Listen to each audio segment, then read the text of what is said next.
Let me begin with a huge salute to the entrepreneurial spirit of the Bansal boys, that's Sachin and Binny and their team of flipsters, for miraculously succeeding against a hostile government which handcuffed and threw them to the wolves of competition.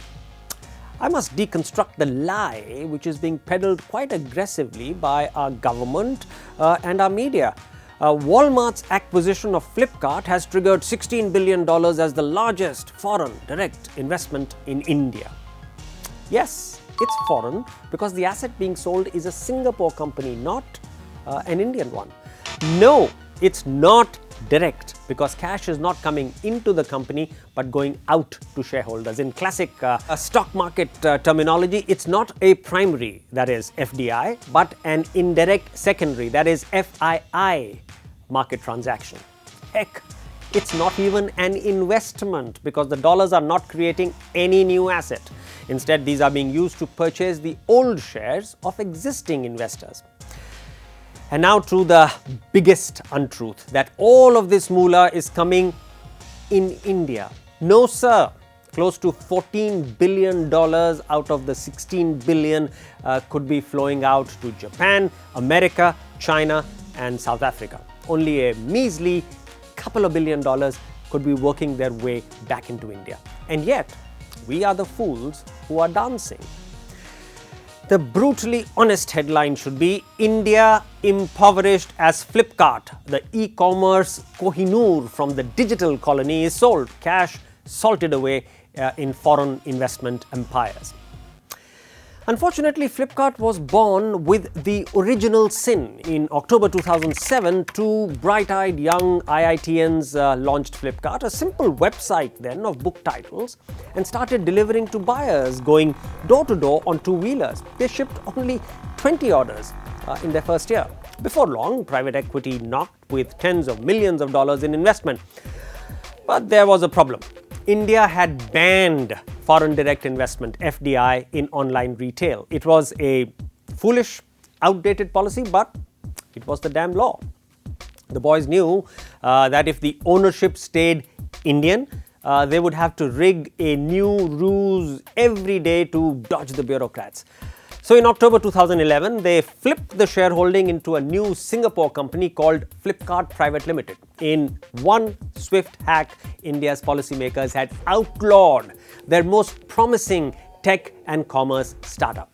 Indian capital now could no longer invest in an asset which would derive its entire value from India.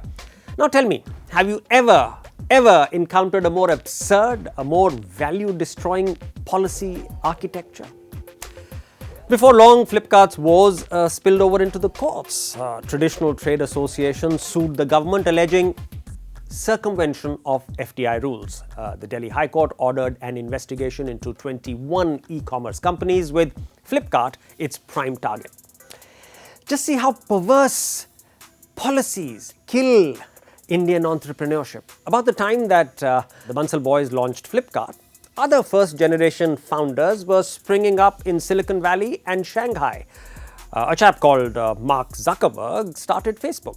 Jeff Bezos began tiny new adventures at Amazon. Jack Ma launched a quaintly named operation called Alibaba. And Pony Ma got Tencent off the ground. Now here's the tragedy.